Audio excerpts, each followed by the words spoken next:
I want you to look at your mouse for a second, or your phone screen. You see that button? The one that says send or download or maybe just a simple blue link? The magic button. Right. You click it and, something just happens. A web page loads, a message delivers, a video starts playing. It feels instant. It feels like one single action. But today, we're going to completely dismantle that illusion because that click, it's a lie. A beautiful, convenient lie. Exactly. Underneath that fraction of a second is a logistical nightmare that makes the global shipping industry look like a game of checkers. We're talking about a system where data is chopped up, numbered, thrown across the world, lost, found, reordered, and reassembled, all before you can even blink. It is, you could argue, the most complex engineering achievement in human history. And the wildest part, it runs on rules protocols that were written when the coolest computer on Earth had less processing power than your microwave. We are doing a deep dive today into the transport layer and the application layer. We've pulled our research from the CCNA certification guide, specifically the sections on TCP/IP. Now, I know what you're thinking. Certification guide. That sounds like a cure for insomnia. It does sound a bit dry, but think of it this way. This isn't a textbook. It's the rule book for the Matrix. If you want to understand why your Zoom call freezes or why your download speed fluctuates or, how your computer knows the data coming in is an email and not a Spotify song, this is where the answers are. So our mission is to trace the journey of that click. We're going to look at how computers establish a connection, how they handle errors, and how they sort all that traffic. And to do that, we have to start at layer 4 of the OSI model, the transport layer. This is the engine room. Layer 4 has one main job, getting data from a specific application on one device to a specific application on another. But it's not just about moving the data, it's about how we move it.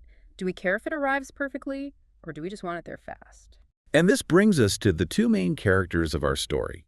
I like to think of them as siblings, TCP and UDP. The two protocols that basically rule the world. I've spent some time with the source material, and they have, very distinct personalities.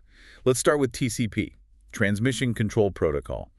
This guy feels like the anxious, type A, responsible, older brother. That's a fair assessment.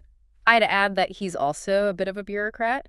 See, TCP is what we call connection-oriented. It doesn't just send data. It wants a relationship. It wants to know you're listening. It numbers every single byte it sends, it checks for errors, and it demands a receipt for everything. So it's high maintenance. It's reliable. That's the key word.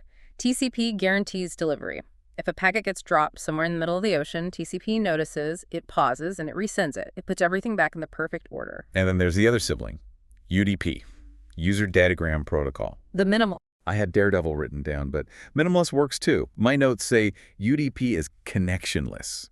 No reliability, no windowing, no reordering. It just, chucks the data at the destination and walks away. Best effort is the technical term, which is a very polite way of saying good luck with that. See, this is where I get stuck. If TCP is the responsible one that makes sure my data actually arrives, why do we even keep UDP around? It sounds objectively worse. Why would I ever use a protocol that just loses things? You have to look at the cost of being responsible. TCP is heavy. Because it does all that tracking and numbering and error checking, it has to attach a header to every piece of data. That header is 20 bytes long. Okay, 20 bytes doesn't sound like a lot. Multiply that by billions and billions of packets. It adds up. Now look at UDP. Its header is only 8 bytes. It's lean. It strips away all the bureaucracy. But the real reason we use UDP isn't just about saving a few bytes. It's about time. Imagine we are on a voice call right now, or playing a real-time multiplayer game. Let's say I say the word hello. That audio data gets chopped into packets. If we use TCP and the packet containing the L sound gets lost. TCP would stop and ask for it again. Right. It would say, hold on, stop everything. I missed byte 4000, resend it. But by then, the conversation has moved on. By the time that L sound arrives, it's 3 seconds too late. You'd hear hello. So the lag would be unbearable. Exactly. In real-time applications, VoIP, video streaming, online gaming, we care more about the now than the history. If a packet's lost in a Zoom call, you might see a tiny glitch in the video, or my voice might robot out for a millisecond. But the call keeps going. You don't want the whole video to freeze while it tries to recover 1 pixel from 3 seconds ago. So UDP isn't being reckless, it's being realistic. It's realizing that, for some things, late data is just useless data. That's it perfectly. The source material uses a great analogy of a certified letter versus a shout. TCP is the certified letter. You sign for every page, you know exactly what you got. UDP is me just shouting across a crowded room. You might miss a word, but you get the message instantly. And most of the time, our brains can fill in the missing word anyway. Correct. The application layer handles the glitch, not the transport layer. Okay, so we have our two delivery tracks. One is an armored convoy, TCP, and the other is a guy on a motorcycle throwing newspapers, UDP. But this leads to the next logistical nightmare, the sorting problem. Ah, multiplexing. Right, because I'm sitting here at my desk, I have browser open with 5 tabs, I've got my email client checking for messages, I have Spotify playing. All of that data is coming down the exact same wire, hitting the exact same network card. It's all just one big stream of ones and zeros arriving at your IP address. But how does my computer know which 0 belongs to the email and which one belongs to the song? Why doesn't my spreadsheet suddenly start playing music? This is where we have to talk about sockets. It's one of those terms people hear all the time but don't really understand. A socket isn't just a plug in the wall. In networking, a socket is a unique combination of 3 things: an IP address, a transport protocol, and a port number. Okay, let's break that down. The IP address gets the data to my computer. That's like the street address on a letter. Right. But a street address isn't enough if you live in a massive apartment complex. You need the unit number. That is the port number. The source material had this scenario I want to walk through, the George and Hannah example. It really helped me visualize it. Sure. So imagine Hannah is a server and George is a user. Hannah is sending George 3 different things at the same time: an advertisement, a bank transfer, and a web page. Okay, so all 3 of these packets have George's IP address on them. They all arrive at his house. But inside the header, that 20-byte TCP header or 8-byte UDP header, there's a field for destination port. The bank transfer might be tagged with port 443. The advertisement might be on port 80. So George's computer has a list or something. It has a table. It knows that the browser application is listening for data labeled port 80, and the banking app is listening for port 443. So when the data arrives, the transport layer acts like a mailroom clerk. It just looks at the port number and tosses the packet into the correct bin. But wait, I noticed something in the port numbers listed in the guide. There are well-known ports, and then there are ephemeral ports. What's the difference? Think of well-known ports. Those are numbers 0 through 1023 as reserved parking spots for the VIPs. Port 80 is always HTTP for the web. Port 25 is always SMTP for email. Port 443 is HTTPS, secure web. So if I want to run a web server, I pretty much have to use port 80. Generally, yes, because that's where everyone expects you to be. It's like how 911 is the universal number for emergencies. You don't want to make people guess where to find you. The ephemeral ports, what are those? Those are for you, the client. When you open a browser tab to visit Google, your computer needs a port number to receive the answer back from Google. It can't use port 80 because it's not a server, so it just picks a random high number from the ephemeral range, say, port 49152. It's a temporary workspace. Exactly. So the request goes out from my IP at port 49152 to Google's IP at port 80. Google gets it, processes the search, and then just flips the address. It sends the answer back from port 80 to port 49152. And that's how my computer knows that specific search result belongs to that specific tab and not the other tab where I'm looking up cat videos. Because the cat video tab pick a different ephemeral port, maybe 49153.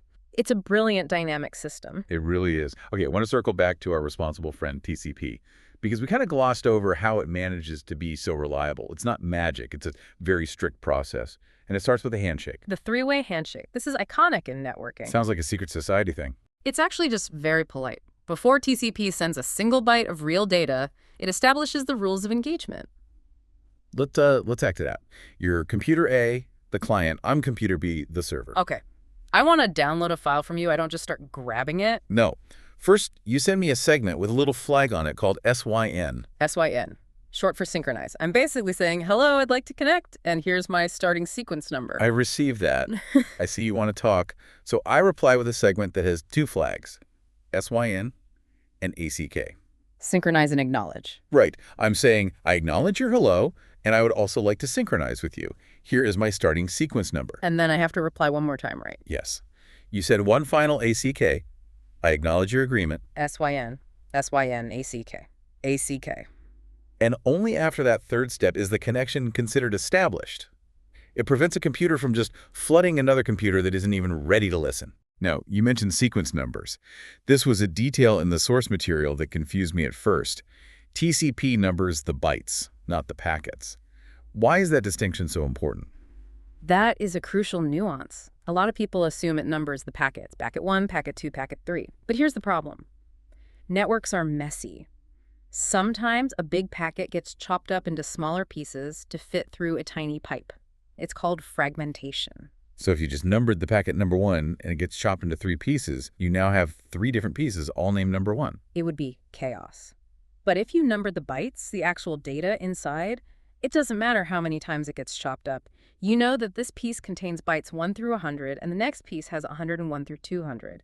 You can reconstruct the stream perfectly, byte by byte, no matter how it arrived. That is incredibly smart. It's like numbering the words in a book instead of the pages, just in case the binding falls apart. That's a great way to put it. And this numbering allows for something called forward acknowledgment. If I send you bytes 1,000 through 4,000, and you miss the middle chunk, Let's say bytes 2,000 to 3,000 just go missing. you don't just say error. You say, I have everything up to byte 1999. The next byte I need is 2,000. I'm telling you exactly where I got stuck. And I can resend just that missing piece. I don't have to start the whole thing over. There's one more TCP mechanism I want to dig into because I think it explains a frustration we've all felt. The lag spike, the dreaded buffering wheel. It's called flow control. Ah, the sliding window. It sounds abstract, but it's basically just a budget, right? Yes, exactly. The receiver, your computer, tells the sender, say Netflix, look, I have a buffer. I can hold 10,000 bytes right now. That's my window. So Netflix sends 10,000 bytes. And then it stops. It waits. It cannot send a single byte more until you acknowledge that you got that first batch and you're ready for more. But what if my computer's struggling? Maybe I'm running a virus scan or a heavy game. My buffer is full. Then your computer sends a message back. Window size is equal 0. It is telling the server to just shut up, stop sending, and the server pauses. That is your video freezing. That is your download hanging at 99%. The server is ready, but your computer has slammed the window shut. And when my computer catches up, You send an update. Okay, new window size is 5,000. And the flow starts again. It's this constant negotiation. The window expands and contracts thousands of times during a connection to match the speed of the network and the speed of your processor. it seems like a very delicate balance if everyone just blasted data at full speed all the time. The internet would collapse. We call it congestion collapse. If there were no flow control, routers would get overwhelmed. They'd drop packets. Everyone would try to resend those packets, which would overwhelm the routers even more. It's a death spiral. TCP's politeness really saves the network from itself. So we've got this reliable pipe established. We've shaken hands. We're numbering bytes. We're managing the flow. But we haven't actually done anything useful yet. We still haven't loaded a web page. For that, we need to move up to layer 7, the application layer. This is where the human finally interacts with the machine. The source material focuses on 2 big ones here, HTTP and DNS. Yeah. I feel like we have to talk about DNS first because, well, you can't go to a website if you don't know where it is. Correct. The domain name system. It's the phone book of the internet. But it's not just a single list you keep in your pocket. It's a whole system. When I type www.cisco.com, my computer doesn't know where that is. It needs an IP address. So it asks for help. It triggers what's called a recursive lookup. Okay. Describe that process. Yeah. Because it feels like a scavenger hunt. It is. Your computer first asks its local DNS server, usually provided by your internet provider, do you know the IP for Cisco.com? And usually it says no. Right. But it says, I don't know Cisco.com, but I do know where the root servers are. So it asks a root server. The root server says, I don't know the specific address, but I know who handles all the .com addresses. Go talk to the top-level domain server for .com. So we get sent to the .com server. And that server says, I don't know the IP, but I do know the authoritative server for Cisco.com. Here's his address. And finally, we go to that last server and it says, yes, I am Cisco. Here is the IP address you've been looking for. And all of this happens in milliseconds. And interestingly, DNS usually uses UDP. The Daredevil protocol. Well, think about it. A DNS request is tiny. Where is Google? If that packet gets lost, what's the harm? Your computer just asks again. It's much faster to just shout the question than to set up a whole formal 3-way handshake just to ask for a phone number. That makes total sense. Okay, so now we have the IP address. Now we can finally use HTTP, Hypertext Transfer Protocol. The language of the web. Here's a misconception I think most people have. When I go to a web page, I think I'm downloading a file. Just one thing. Absolutely not. A modern web page is a jigsaw puzzle. The source explains that when I send that first HTTP GET request, I'm usually just getting the HTML skeleton, the text. Right. And inside that text file, They're just a bunch of instructions. Put an image here, run this script there, load this specific font. So what does my browser do? It has to go back and ask for every single one of those things. Separately. It issues a new get to request for the banner image, a new get request for the company logo, another one for the tracking cookie. Ah, that explains why sometimes the text on a page loads instantly, but the images kind of pop in one by one a second later. Exactly. Your browser is juggling dozens, sometimes hundreds, of simultaneous TCP connections just to build that one page you're looking at. It's fetching all these little objects from all over the place.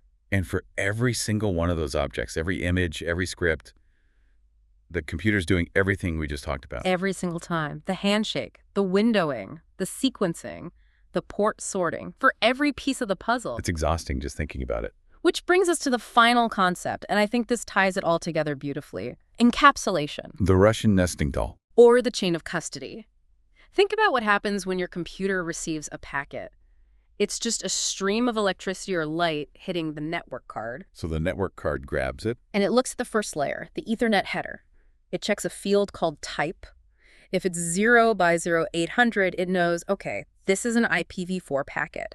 It then strips off the Ethernet shell and hands the package up to the IP layer. The IP layer looks at the address. Yep, this is for me. Then it checks the protocol field. If it says 6, it knows the payload inside is TCP, so it strips off the IP shell and hands it up to the TCP layer. And the TCP layer checks the checksum, reorders the sequence based on the byte number, and then checks the destination port. And finally, it strips off its own TCP shell and hands the pure, naked data to the application waiting on that port. It's a decision tree. A rigorous, unyielding logic gate that every single bit of data has to survive. And it happens millions of times a day on your phone while you're barely even paying attention. It really changes how you see the internet.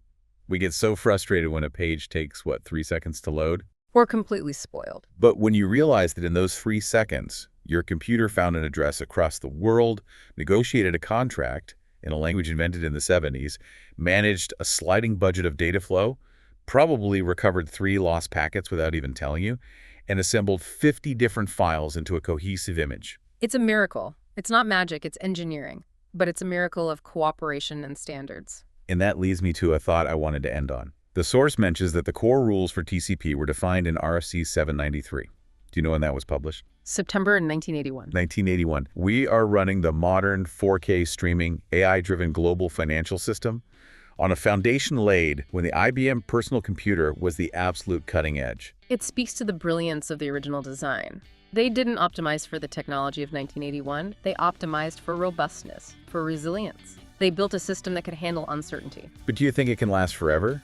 I mean, we're pushing more data than ever. Are we driving a Ferrari on a Roman road? There are definitely cracks showing. We see new protocols popping up. Google is pushing QUIC, for example, which actually uses UDP to replace some of TCP's functions to make things faster. So we are trying to innovate. But replacing the foundation of the entire internet, that's hard. Because everyone speaks TCP. Exactly. It's the universal language. Changing it would be like trying to change the grammar of English while everyone is in the middle of a conversation. Well, the next time you see that little spinning wheel where you click a link and it just works, maybe take a second to appreciate the chaotic, polite bureaucracy happening in the background. And maybe give a little nod to the engineers of 1981. Definitely. Thanks for taking this deep dive with us. Always a pleasure.